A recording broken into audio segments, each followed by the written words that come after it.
ওম নমো ভগবতে বাসুদেবায়। জয় শ্রীকৃষ্ণ, রাধে রাধে।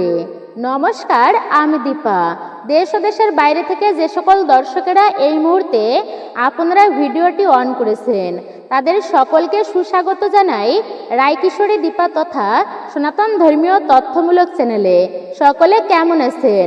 নিশ্চয়ই ঈশ্বরের অশেষ কৃপায় সকলে ভালো আছেন, সুস্থ আছেন।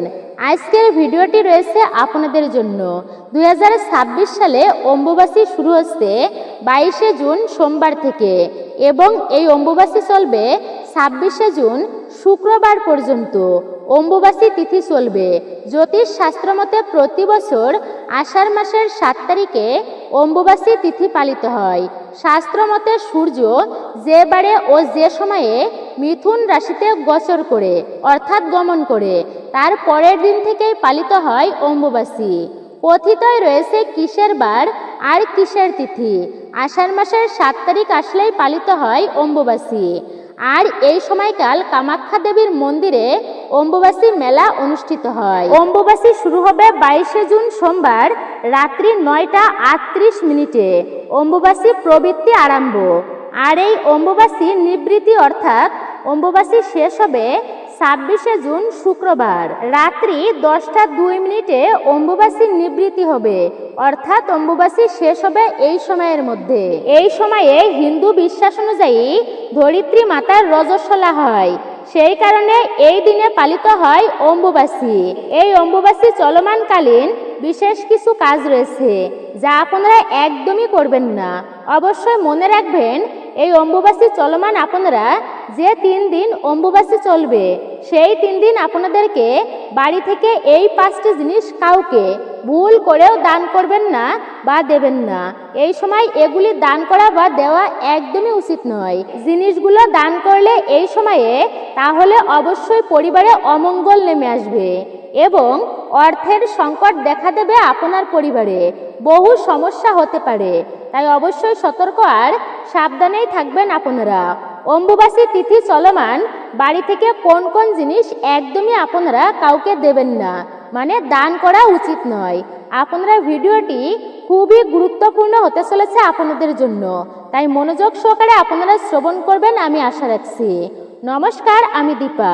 দেশ ও দেশের বাইরে থেকে যে সকল দর্শকেরা এই মুহূর্তে ভিডিওটি অন করেছেন বা দেখতেছেন সবাইকে সুস্বাগত জানাই রায়কিশোরী দীপা তথা সনাতন ধর্মীয় তথ্যমূলক চ্যানেলে। ভিডিওটি মনোযোগ সহকারে শ্রবণ করে যদি ভালো লেগে থাকে অবশ্যই ভিডিওতে একটি লাইক করবেন এবং কমেন্টে জয় মা কামাখ্যা দেবীর জয় অথবা আপনার গুরুদেবের নামটি একটি বারের জন্য হলেও লিখে জানাবার জন্য বিনীত অনুরোধ করছি। অবশ্যই লিখে জানাবেন, ভিডিও থেকে আপনি উপকৃত ও সমৃদ্ধ হবেন। তাহলে চলুন প্রবেশ করি আজকের মূল ভিডিওতে। তবে অবশ্যই চ্যানেলটি সাবস্ক্রাইব করবেন, পাশে থাকার নোটিফিকেশন বেল আইকনটি আপনারা প্রেস করে রাখবেন। 2026 সালে অম্বুবাসী শুরু 22শে জুন সোমবার থেকে এবং তা শেষ হবে 26শে জুন শুক্রবার পর্যন্ত। এই 3 দিন সম্পূর্ণভাবে মন্দিরের দরজা বন্ধ থাকে। আষাঢ় মাসের শুরুতেই বসুমাতা যখন বর্ষা ঋতুর জলে সিক্ত হয়ে ওঠেন তখন তাকে ঋতুমতী নারী রূপেই গণ্য করা হয়। ঋতুকালে মেয়েরা রজস্বলা হওয়ার পর সন্তান ধারণে সক্ষম হয়। বসুমতী মাতাকেও সেইভাবেই গণ্য করা হয়েছে। তবে ঋতুকালে যেমন মেয়েদের যে কোনো মাঙ্গলিক কর্ম থেকে বিরত থাকতে বলা হয়েছে, ঠিক একইভাবে অম্বুবাসীর এই 3 দিনে ব্রহ্মচারী, সাধু, সন্ন্যাসী, যোগ পুরুষ, বিধবা মহিলাদের আগুনের তৈরি খাবার অর্থাৎ আগুনের রান্না করা খাবার খেতে নিষিদ্ধ হয়েছে। এই আচারের সাথেই বসুমাতা অর্থাৎ এই পৃথিবী এবং প্রাচীন কৃষি ব্যবস্থার একটি সুসম্পর্ক রয়েছে। আর প্রতি বছর 7 তারিখে আষাঢ় মাসে পালিত হয় এই অম্বুবাসী। বছরে একবার হয়। এই অম্বুবাসী নিবৃত্তির পরে প্রাচীনকালে জমি চাষ শুরু করা হয় এবং বিভিন্ন ধরনের শুভ কর্মে যুক্ত করা হয়। এই অম্বুবাসী চলাকালীন আপনাদেরকে মনে রাখতে হবে 3 দিন বাড়িতে এই 5টি জিনিস কাউকে দান করা যাবে না আপনার বাড়ি থেকে। অর্থাৎ আপনি যদি দান করেন তাহলে পরিবারে সর্বদাই অমঙ্গল নেমে আসবে এবং মাতাকে অপমান করা হয়। তাই অবশ্যই আপনারা শ্রবণ করবেন, প্রচলিত প্রথা অনুযায়ী ঋতুকালে মেয়েরা যেমন অশুচি অপবিত্র থাকে এবং কোনো মাঙ্গলিক কর্ম থেকে তারা বিরত থাকে, ঠিক একইভাবে বসুমাতা অম্বুবাসীর এই 3 দিন বলা হয়েছে অশুচি থাকেন দেবী মা। এই সময়ে ব্রহ্মচারী, সাধু, সন্ন্যাসী, যোগ পুরুষ, বিধবা মহিলারা কেউই আগুনে তৈরি রান্না করা খাবার খাওয়া তাদের উচিত নয়। কারণ এই সময় ধরিত্রী মা ঋতুমতী হয়। তাই এই সময় পৃথিবীর বুকে আগুন ধরানো উচিত নয়।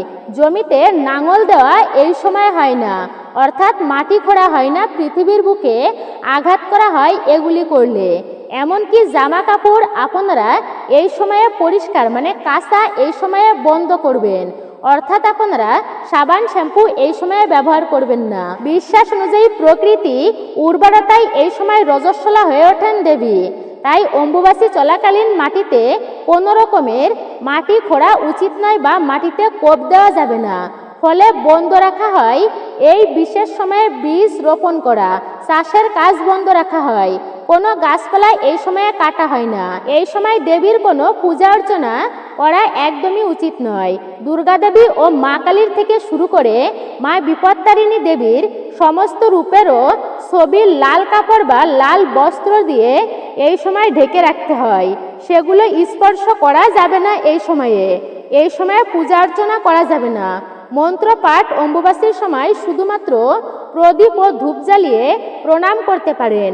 মন্ত্র এই সময় জপ করতে পারেন গুরুদেব প্রদত্ত মন্ত্র। এক মনে রাখবেন, গুরু পূজা আর তার মন্ত্র জপের বিধান রয়েছে এই সময়ে শাস্ত্রে। শুধু কোনো ধরনের মাঙ্গলিক কর্ম এই সময়ে করা যাবে না।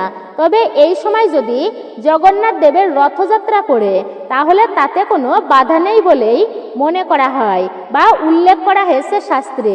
ধর্মগুরু ও জ্যোতিষীদের মতে অম্বুবাসীর সময় বাড়িতে কোনো শুভ কাজ করা উচিত নয়।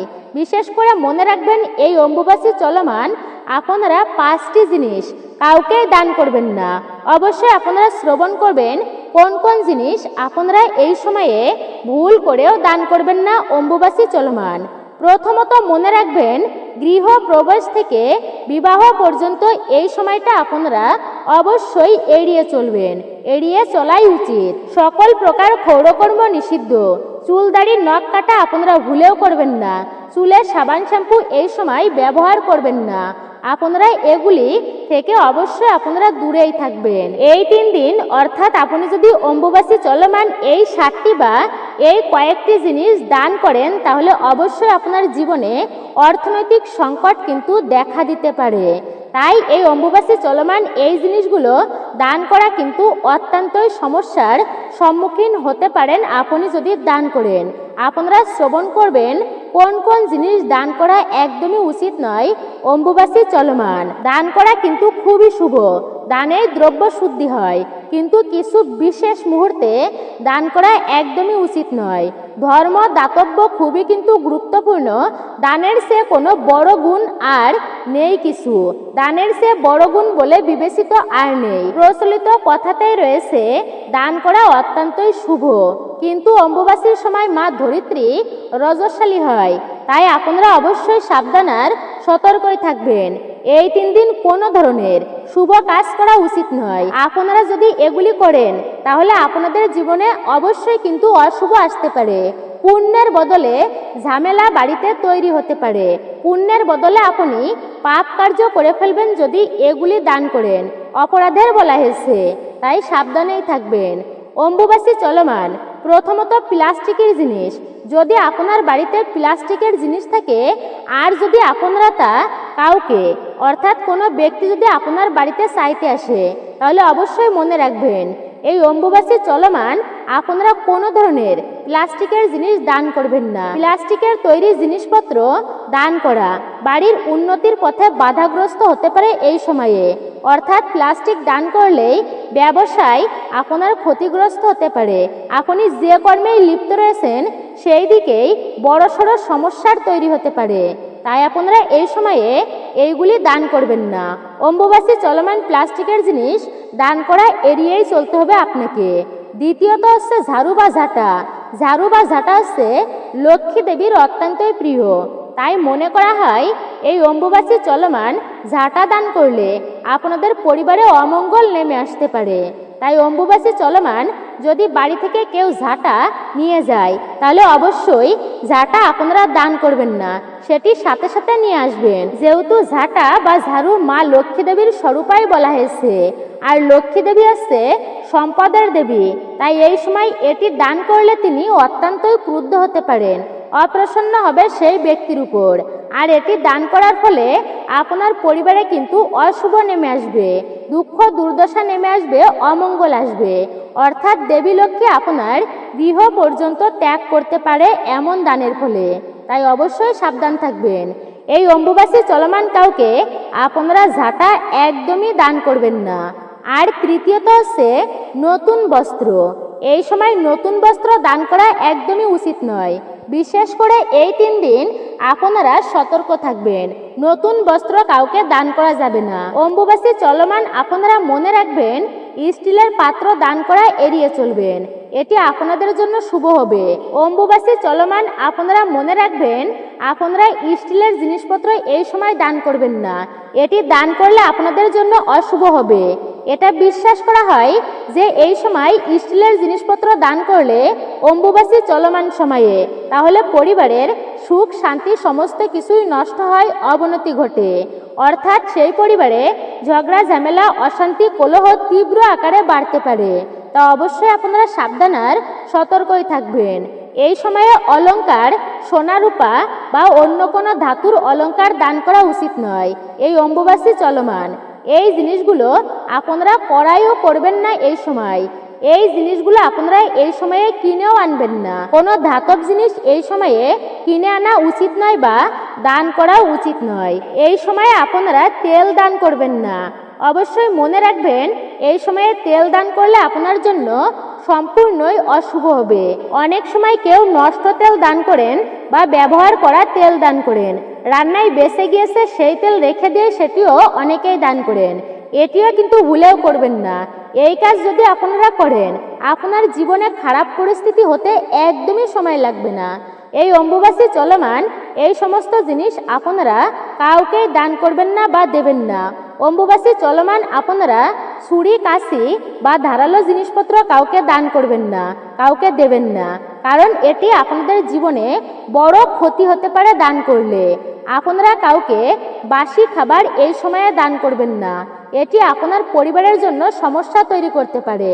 তাই এই দিনে অবশ্যই এগুলি দান করা সম্পূর্ণই এড়িয়ে চলবেন। আপনারা এই সময় আমিষ জাতীয় খাবার ভুলেও খাবেন না। মাছ মাংস পেঁয়াজ রসুন মুসুর ডাল পুঁই শাক সম্পূর্ণ রূপেই এই সময়ে আপনারা এড়িয়ে চলবেন যতটা পারবেন। এই দিন অর্থাৎ এই অম্বুবাসী চলমান আপনারা কাউকে বাসি খাবার বা আগুনের তৈরি কোনো খাবার দান করবেন না এই অম্বুবাসী চলমান সময়ে। এতে পরিবারের যে কেউ সদস্য অসুস্থ হতে পারে। আপনারা অবশ্যই এই জিনিসগুলি মনে রাখবেন এই সময়। তাই আপনারা এইসব কাজ এড়িয়ে চলবেন। এই সময় ভূমিকর্ষণ বা বৃক্ষরোপণ করা উচিত নয়, অর্থাৎ এই সময়ে মাটিকে আঘাত করা যাবে না একদমই। এতে ধরিত্রী মাতা অত্যন্তই ক্ষুব্ধ হবেন, তিনি রেগে যাবেন। সম্পূর্ণই এড়িয়ে চলবেন এই সময় মাটি খোঁড়া। বিশেষ করে আপনারা মনে রাখবেন, আপনারা শস্য বীজ এই সময়ে ভুলেও কিন্তু আপনারা কাউকে দান করবেন না, তা অশুভ হবে আপনাদের জন্য। তাই এটিও আপনারা মাথায় রাখবেন। যেহেতু হিন্দু ধর্ম অনুযায়ী অর্থাৎ হিন্দুদের বিশ্বাস অনুযায়ী ধরিত্রী মা এই সময় রজস্বলা হন, সেই কারণে বিশেষ কিছু নিয়ম বা বিশেষ কিছু কাজ এই সময়ে আপনারা ভুলেও করবেন না।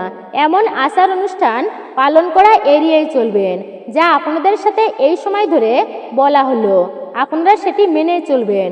যেহেতু কামাখ্যা মন্দিরে এই সময়কালে 3 দিনের জন্য সেই মন্দিরের দ্বার বন্ধ থাকে, কারণ বিশ্বাস করা হয় দেবী কামাখ্যা এই সময় বিশ্রাম নেন। আপনারা শ্রবণ করলেন অম্বুবাসী চলমান কোন কোন জিনিস দান করা আপনাদেরকে পরিবার থেকে এড়িয়ে চলতে হবে, আপনি ভুলেও দান করবেন না, সেগুলি আপনাদের সাথে আলোচনা করলাম। আপনারা এই জিনিসগুলি ভুলেও কিন্তু কাউকেই দেবেন না, পরিবারে চরম অশান্তি আসবে। আপনারা এইবার শ্রবণ করবেন অম্বুবাসী উৎসবের তাৎপর্যটা কি রয়েছে? সনাতন ধর্ম মূলত ব্রহ্মা, বিষ্ণু এবং মহেশ নামের তিন প্রধান দেবতাকে কেন্দ্র করেই গড়ে উঠেছে। আমাদের পৌরাণিক বিশ্বাস অনুসারে ব্রহ্মাকে মহাবিশ্বের সৃষ্টির দায়িত্ব দেওয়া হয়েছে। ব্রহ্মা প্রথমে মহাবিশ্বের প্রাণী, উদ্ভিদ, পাখি, পোকামাকড়, পাহাড়, নদী ইত্যাদি সৃষ্টির পর যে সম্ভাব্য বিশৃঙ্খলা দেখা দিতে পারে তা নিয়ে অত্যন্তই চিন্তিত ছিলেন তিনি। গৃহ শান্তি এবং ব্রহ্মার মধ্যে সম্প্রীতি নিশ্চিত করার জন্য নিশ্চিত কার্য প্রশাসনের দায়িত্ব কাউকে না কাউকে নিতেই হবে। মহেশ তাকে আশ্বস্ত করেছিলেন মহাবিশ্বের সমস্ত সৃষ্টির যত্ন নেবে। ব্রহ্মা তখন 7 জন ঋষির জন্ম দেন। তাদের মধ্যে একজন ছিলেন দক্ষ, যিনি ব্রহ্মার আঙুল থেকে বেরিয়ে এসেছিলেন দক্ষ রাজা।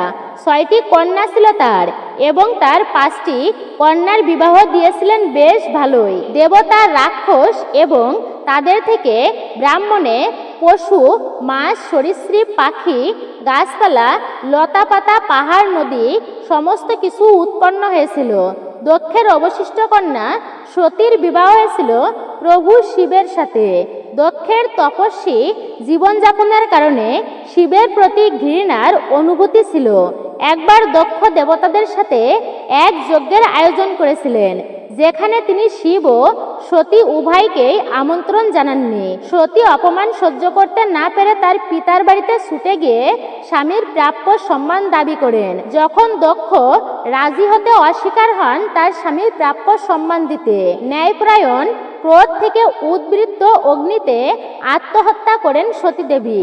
যজ্ঞের সেই আগুনে তিনি আহুতি দেন নিজেকে। অবশেষে শিব ঘটনাটি তিনি জানতে পারেন এবং তার জ্ঞান হারিয়ে গেল এবং তিনি শোকে উন্মাদ হয়ে গেল।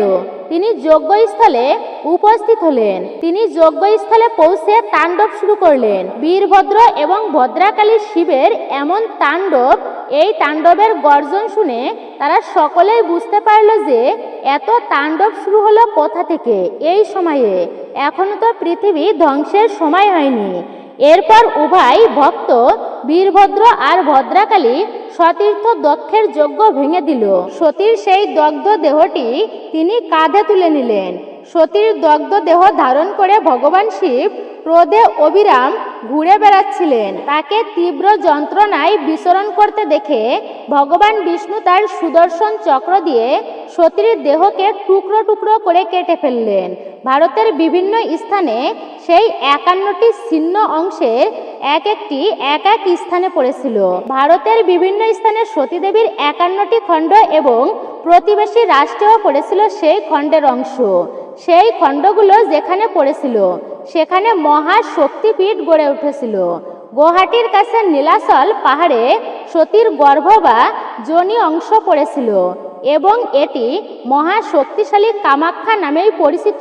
এই স্থানটি মা কামাখ্যা বা কামেশ্বরীকে কামনার দেবী হিসাবে পূজা অর্চনা করা হয়। জুন মাসে যখন সূর্য মিথুন রাশিতে গমন করতে শুরু করে তখন দৃশ্যতে বিষুব রেখার দিকে অগ্রসর হয়ে মা কামাখ্যা ঋতুস্রাবে ভোগেন। অর্থাৎ যেহেতু কথায় রয়েছে কিসের বার কিসের তিথি, আষাঢ়ের 7 তারিখে অম্বুবাসী। এই ঘটনাটি অম্বুবাসী নামেই পরিচিত। এই 4 দিন ধরে দেবীকে মন্দিরের ভিতরে আটকে রাখা হয়। কেউ এই সময়ে দেবী মূর্তি স্পর্শ করে না এবং মন্দিরে প্রবেশ করে না। কামাখ্যা মন্দিরে নিয়মিত কর্ম সম্পাদন এই সময় বন্ধ থাকে। আর এই সময় দেবী বিশ্বাস করা হয় তিনি ঋতুমতী অবস্থায় থাকেন। তাই ভক্তরা এই সময়ে কামাখ্যা মন্দিরের চতুর্দিকে বসে তারা ভজন কীর্তন করেন। বিশ্বাস করা হয় যে এই সময়ের রক্ত ব্রহ্মপুত্র নদীতে প্রবাহিত হয়, যা এই সময়কালে সেই জলকে লাল করে তোলে। সারা দেশ থেকে মা কামাখ্যার ভক্তেরা নীলাচল পাহাড়ে এই সময় জমা হন। বিশ্বাস করা হয় যে এই সময়কালে মা কামাখ্যার প্রার্থনা করলে ভক্তদের সমস্ত মনস্কামনা পূর্ণ হয়, ইচ্ছা পূরণ হয়। প্রতি বছর সাধারণত তীর্থযাত্রীদের সাথে প্রাঙ্গণে বিপুল সংখ্যক সন্ন্যাসী, কালো পোশাকধারী অঘরী, বাউল এবং লোকতান্ত্রিকেরা এই শুভ মুহূর্তে একসাথে সবাই সমবেত হন। যেহেতু এই সময়ে ভক্তরা বেশ কিছু নিয়ম পালন করে থাকেন। আগুনে রান্না করেন না এই সময়, আর আগুনে রান্না করা খাবার এই সময় গ্রহণ করেন না।